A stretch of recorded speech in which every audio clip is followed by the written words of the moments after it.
What is going on, YouTube? It's your boy ForbiddenKalibur here, bringing you yet another Call of Duty Warzone video. This one's going to be a little bit different. We are talking about DMZ today. I'm going in solo.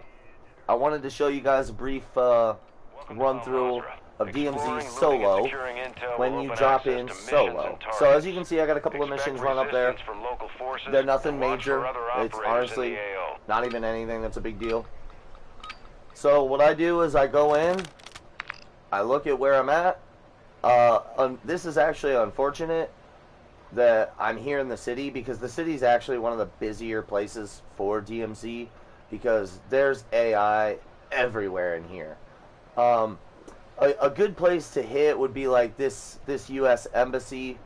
You could hunt a squad, deliver some cargo, or it says eliminate HVT. That's one of my contracts right there on the left-hand side. So I'm going to go ahead and ping that, and we're also going to grab ourselves a vehicle right over there. So when you drop in, it's all about looting. It's all about trying to take your time, especially when you're solo. You don't have anybody in your ear. Nothing's going on. You don't have to hurry up and do a mission. I need to check this bathroom one more time. Hello? I was about to say, I know I can... I'm about to take that with me when I exfil. Ultra One, activity is increasing near your location. Stay alert. Okay, sure.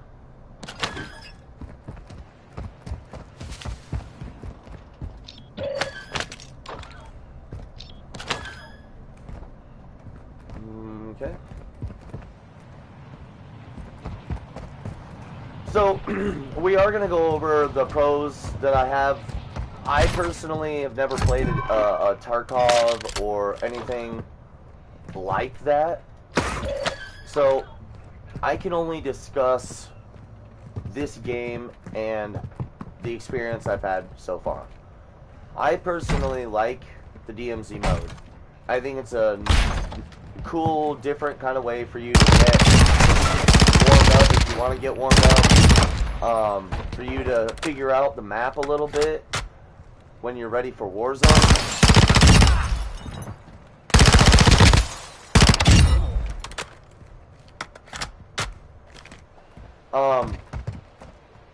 And when you're playing solo, it's honestly not too terribly hard to go in, loot a few things, get a medium-sized backpack, a 3-star armor vest, and then kind of get the heck out of Dodge. Then come back in like with some randoms or something, and then it honestly doesn't matter what you do at that point. You can go in, do your thing, tell them, hey, I got this mission to do, if that's what you want. Of course, you don't have to. We're just going to fly back to this vehicle, grab it, and go to that HVT elimination thing right there. This is one of the slowest cars in the game. It's absolutely horrendous.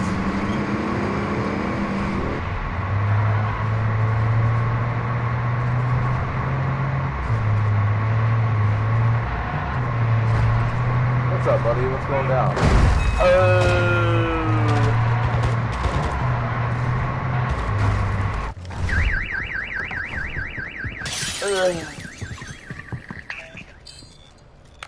Ultra One, yes, please. completing contracts earns you cash to use at buy stations for gear and upgrades. Perfect. Ultra One, we have PID on the wanted Las Almas smuggler Romero. Marking his location on your TAC maps. You have execute authority.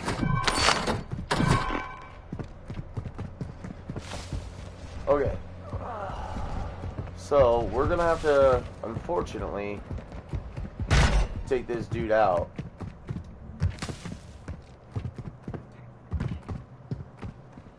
A little bit of a laggy server. Ultra One, be advised, enemy UAV is orbiting the area. Ooh, yes please.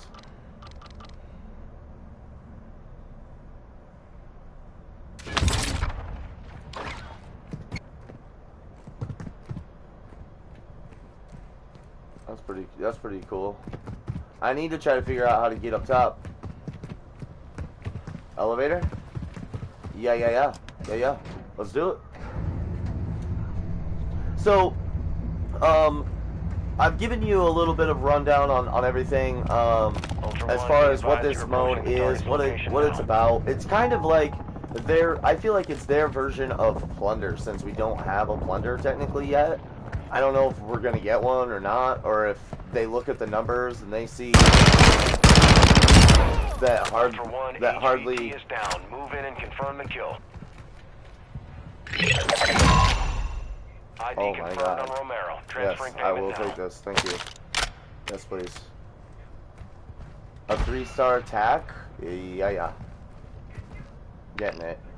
Let me use a key to unlock a locked space. That's actually not that hard either, but I'm gonna take what I have and I'm gonna go on foot to the exfil. And the reason I go on foot is because if there is a buy station, never mind. I was gonna say if there was a buy station anywhere close, I would have taken the buy station, gotten rid of what I have. But should be able to fly and should be able to exfil, but that's fingers crossed. Looks like somebody is calling it in, so it's gonna be a little bit contested when I get there. Another good thing I like is that you do run into real enemy players, but not overly so. It's not like in Warzone where you're going to be running into people, obviously, you know, left and right. It's not like that. But these keys and stuff, it's not super important that you exfil with them. So far, they haven't added any loot that makes you go, oh man, I have to get out of here. Unless your goal is to come in and do the M13 blueprint thing, which is not hard. All you have to do is come in like I'm doing right now, find a gas mask somewhere in the loot, exfil, safely and all that stuff.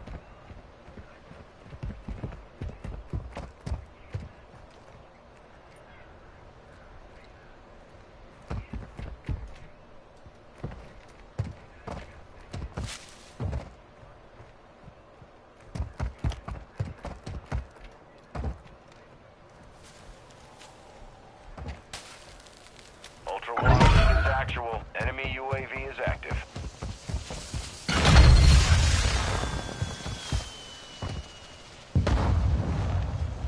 Ultra One, this is 904. We're moving I'll kind to of the chill LZ out here, registration hide, now. and make sure I can actually exfil. But this actually isn't a bad drop. We got $11,000 out of the Enemy deal. operators secured a weapons case. Tracking their location on your TAC map.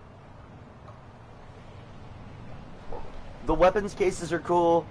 I wish, on the negative side, I wish that they gave you a little bit less AI. But what I think is cool is I've always liked calling cards. I'm not really too crazy about camos, and I don't mind them, obviously, but it's not what I would say I grind for. But the calling cards are actually really cool, and they give you specific ones, like for how many times you exfil, for how many times you, or how many AIs you kill, and some of them are like legendary, and if you complete all the calling cards in a certain section, you get a mastery calling card, and there's one specifically that just looks amazing, so...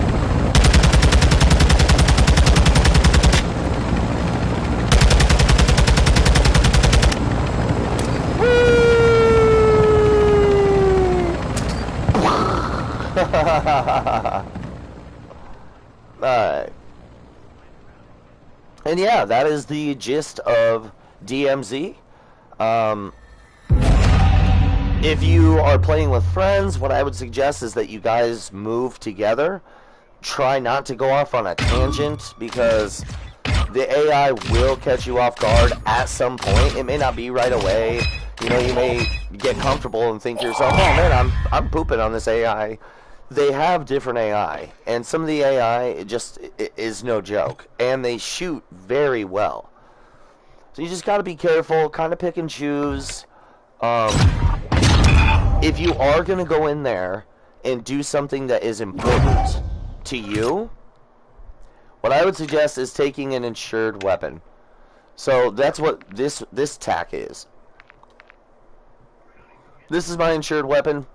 This is what it looks like when you jump in, right? Nothing. Boom. We've got nothing. You select this. This is your insured slot. You get more by doing the faction missions, which is what I'm doing currently. So the contraband, these ones, are what you basically take from the enemies, or if you find one in a crate that you want to take with you, that you're like, oh man, this is actually cool. And then you can take them with you, and then you can launch back in with whatever you want. And then say you want to go play Warzone, right? And you want to use this Vel 46, but yours isn't upgraded very well, or you don't have certain attachments for it, or whatever. You can still take this one into DMZ and maybe put on a double weapon XP token and slaughter some AI. You know, and you might run into some operators, real people. You never know. It adds that element of, oh shoot, you know, I've got a lot of loot. I don't want to lose what I have. Let's exfil. That part I like. I just don't like all the AI. I don't like how fast they can down you. The AI is very punishing. And there's been times where, like, I came across one guy in the marshlands, or I call it the marshlands. I don't know what it is. But anyway, they shot me with an M16, and it was one burst. Granted, I had no plates, but I had no time to stim. I mean, no time to react. And the ammo is also a little bit of an issue. I just now started taking munition boxes with me. That you don't start out with it. You have to obviously play DMZ a few times, exfil a few times, and then you unlock it through leveling. But overall, the experience for me personally, in just my opinion, the experience is good. It can be more, of course it could be more, you know, but I personally don't know what more I would be looking for. I will say I wish they had a marketplace. Something similar to what NBA does and Madden does, where in those games, if you want a specific player, sometimes people will have them on an auction or a market, or they call them different stuff in those games, I think, but it's the same thing, more or less. You go in, and some RPGs have that, where you go in and you might trade with somebody for some better gear. I think that would be cool for all the cash that you exfil with. Because I just exfilled with $11,000 right then, and it literally does nothing. It doesn't mean anything. Nothing. You could exfil with 30 grand, it means nothing. And I can't stress that enough. Don't, like, in Warzone has taught us all to be worried about money and spend your money, and that's all well and good. But if you don't spend the money in DMZ and you exfil with it, don't even trip, or you die with like $50,000. It's honestly not even that big a deal. I mean, who cares? Honest. The money aspect. What I would say is to go in, grab a 2-plate armor vest, a 3-plate armor vest, grab a backpack, a bigger one, exfil if you're playing solo. And if it's your thing to play solo back to back to back to back, if that's your thing, you don't want to play with randoms, or you don't have friends that like DMZ or want to play DMZ or give it a try, then what I would suggest is that you go in and do, not the bare minimum, but go in and do one mission at a time. And don't mess around. Because sometimes the AI will even shoot your vehicle with RPGs. And they'll blow you up and insta-kill you. So yeah, I would say it's not for everyone. If you are going to give it a try, please, please, please, you know, try to respect it. You know, try to respect the fact that there are AI out there that will smoke your ass if you're not careful. You know, try to be respectful that some people playing DMZ, they aren't interested in a gunfight with you. They don't want to engage with you. If you have an open mic and the open proximity chat on, you can talk with people and trade gear, which I think that that aspect is cool as well. I can run across an enemy or a random person who thinks that I am AI, and, you know, they might down me or something, and I've had that happen. That's kind of a shitty thing because they can't res you or anything. But as long as you make your presence known, if they're cool people and they actually have some decency inside of them, they don't try to lie to you or pull one over on you as a joke. Normally the people that play DMZ are about the same as I am. You know, they don't want to lose their loot. They don't want to, you know, necessarily screw somebody else over. But that's something that Escape from Tarkov has that this doesn't. That they might want to think about adding. I don't really know personally if it would make a difference, but I think that they should add the scavenger or PMV or PMC. Forget what it's called in that game. I think it's PMC. But a PMC in that game is like an actual combatant, somebody you can, you know, that is there to kill you or be killed. And a scav is essentially an operator that you choose or a character that you choose, and you go in, I think, after the fact. I think. Like I said, I've never played any EOT. I've only ever watched Dr. Disrespect and Dr. Lupo play it. So, anyways, I don't want to talk too much. I just want to give you the rundown on DMZ mode. I hope you guys have a good time. And if you are enjoying this content or you found this video helpful, go ahead and smash that like button and subscribe to my YouTube channel. I appreciate you guys, and I'll talk to you again next time. Bye-bye.